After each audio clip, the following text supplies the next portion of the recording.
जनता को हिंदू राष्ट्र नहीं चाहिए। आज भी जो अधिक जनता है, जो मेजोरिटेरियन है इस देश के, वो हिंदू राष्ट्र की बात नहीं कर रहे हैं, वो शिक्षा की बात कर रहे हैं, वो रोजगार की बात कर रहे हैं। पेट में अनाज रहेगा तब कीर्तन भजन होगा, हम ये बात कर रहे हैं। जो गरीब परिवार से आते हैं उनको शिक्षा से वंचित कर दिया गया और लगातार 2 साल तक उनको शिक्षा से वंचित किया गया। और ये जो नई शिक्षा नीति आई है वो पूरी डिजिटल एजुकेशन को प्रमोट कर रही है।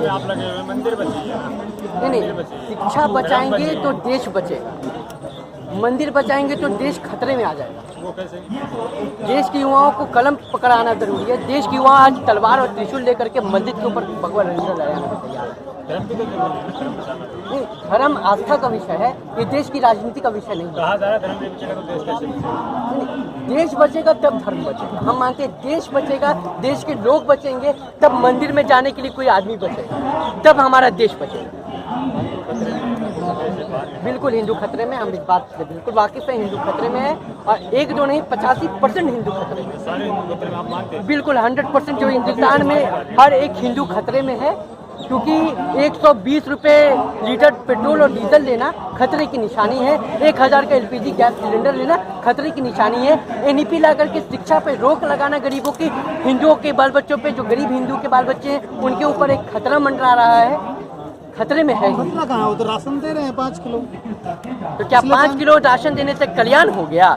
अभी देखिए करंट न्यूज आया है कि जिनके पास शौचालय भी है, जिनके पास रहने का घर है, जिनके पास रोजगार का छोटा मोटा माध्यम है, उनके लिए BPL कार्ड बंद कर दिया गया है।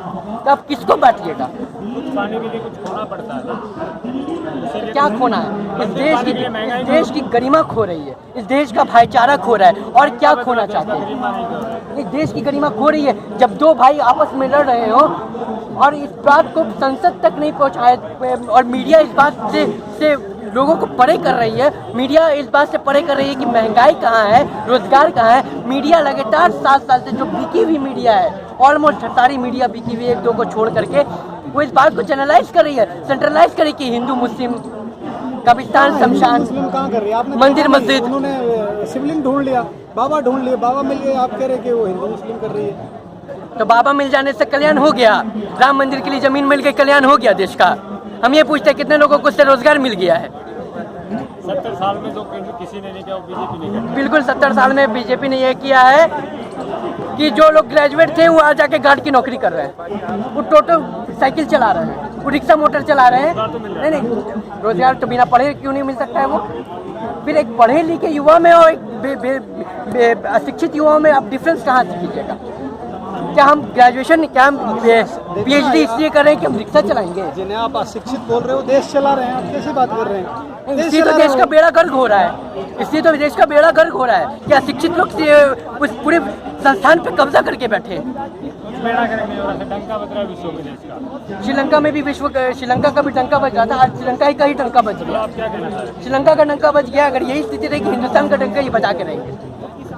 खतरे से निकाल रहे, मस्जिदों को नीचे मंदिर ढूंढ रहे हैं। हिंदू खतरे में जा रहा है, आप निकालने की बात कहाँ कर रहे हैं? बिल्कुल नहीं, हम इस बात को खारिज कर रहे हैं कि निकाल रहे। हिंदू का बेड़ा गर्क कर रहे हैं, हिंदू को खतरे में ला रहे हैं। हिंदू से 120 रुपये पेट्रोल मुसलमान को दिखा करके, मुसलमान का चेहरा दिखा करके हिंदुओं से 120 रुपये पेट्रोल बेच रहे हैं। जैसा 1000 का LPG गैस बेच रहे हैं, शिक्षा को महंगा कर रहे हैं, स्वास्थ्य को प्राइवेटाइज कर रहे हैं। राष्ट्रवादी नेता है, हिंदुत्व के लिए लड़ाई लड़ रहे हैं। राष्ट्रवादी, राष्ट्र को बर्बाद करने वाले नेता हैं ये। राष्ट्रवादी नेता हम कैसे मान रहे उन्हें, जो देश को विभाजन की ओर पे ला के खड़ा कर दे रहे हैं, देश का सौहार्द और देश की भाईचारा के लिए खतरा बन रहे हैं, उनको हम देश हित कैसे मान? विभाजन कहाँ कर रहे हो? तो अखंड भारत की बात करें, नहीं, हिंदू राष्ट्र की बात। RSS और मुस्लिम लीग मिल करके सबसे पहले 2 नेशन थ्योरी की बात की थी। आज वही RSS पूरे देश भर में कब्जा करके बैठा है और आज उस स्थिति में देश को लेकर के आ रहे हैं जहाँ विभाजन होगा।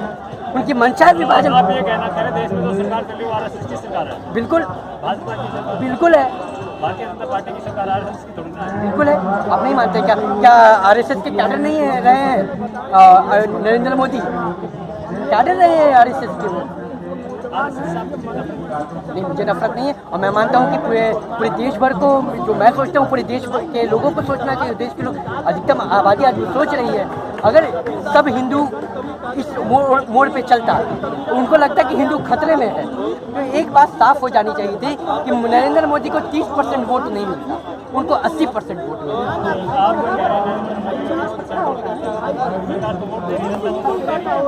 जनता को बरगला करके वोट दिया जा रहा है। ये पूरा देश पे इनका जो कब्जा है, आज ईवीएम पे इनका जो कब्जा है, आज जो इलेक्शन कमीशन पे इनका कब्जा है, IBCID पे इनका जो सपोर्ट नहीं कर रहे हैं। हजारों के देश भर में से हजारों छात्र आए हैं NEP का विरोध करने के लिए, हजारों डिस्ट्रिक्ट से लोग आए हैं विरोध करने के लिए NEP का। देश की जनता की बात करें, युवाओं की बात करें, युवा आप कह रहे हैं नई शिक्षा नीति पॉलिसी का विरोध कर रहे हैं, बिल्कुल, लेकिन युवा तो मुस्लिम चाह रहा है, वही देखना चाह रहे हैं। वो युवा को फोर्स कर रहे हैं कि हिंदू मुस्लिम का सपना देखो। हम फोर्स कर रहे हैं कि तुम अपना भविष्य को देखो, तुम पढ़ाई को देखो, तुम शिक्षा को देखो, तुम रोजगार को देखो, तुम स्वास्थ्य को देखो, तुम देश के सौहार्द भाईचारा को देखो। हम ये जोर डाल रहे हैं। ये तो चाहेंगे कि हर हाथ में तलवार दे दे, पर हम ये बात को चेतावनी देना चाहते हैं किस दिन ये तलवार उनके गर्दन पर लटक जाएगी इसका कोई गारंटी नहीं है। हिंदू राष्ट्र में क्या बदलाव आएगा? कोई मॉडल है? पाकिस्तान मुस्लिम राष्ट्र बना था, देखिए क्या महंगाई, क्या देश का अंदर का व्यवस्था है। उसी व्यवस्था पे ले जाके खड़ा कर देना चाहते हैं कि पाकिस्तान पाकिस्तान बोल करके हमें पाकिस्तान के बगल में खड़ा कर देना चाहते हैं।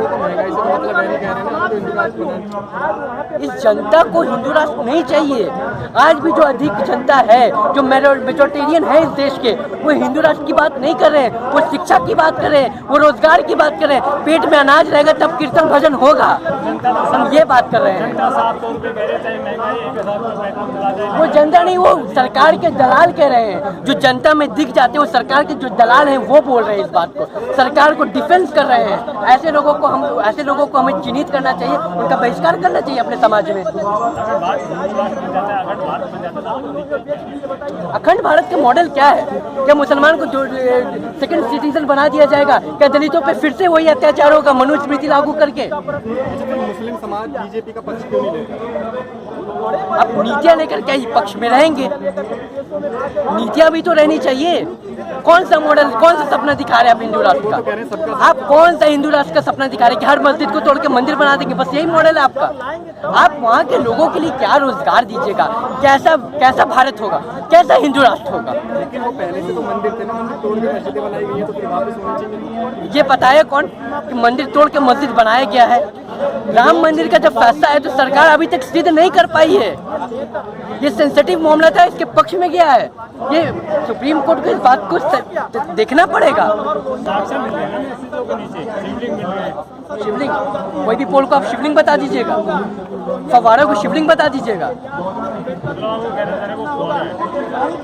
ऐसी और हिस्टोरिकल जांच हो जाए उसकी, वो फव्वारा ही निकलेगा। वहाँ के पास के मंदिर के महंत बोले जब हम बच्चे थे तो देखते थे कि उसमें से पानी निकल रहा है।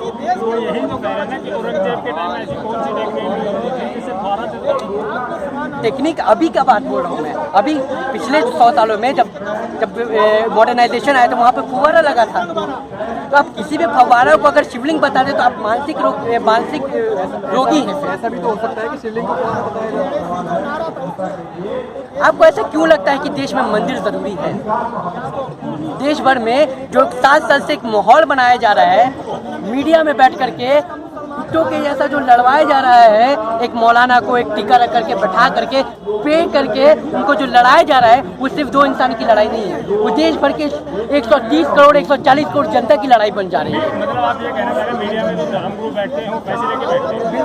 वैसे ही वो पैसे ले करके बैठते हैं। वो दिखाते हैं कि देखिए मुसलमानों पे कितना अन्याय हो रहा है, एक पक्ष दिखाता है कि हिंदुओं पे कितना अन्याय हो रहा है।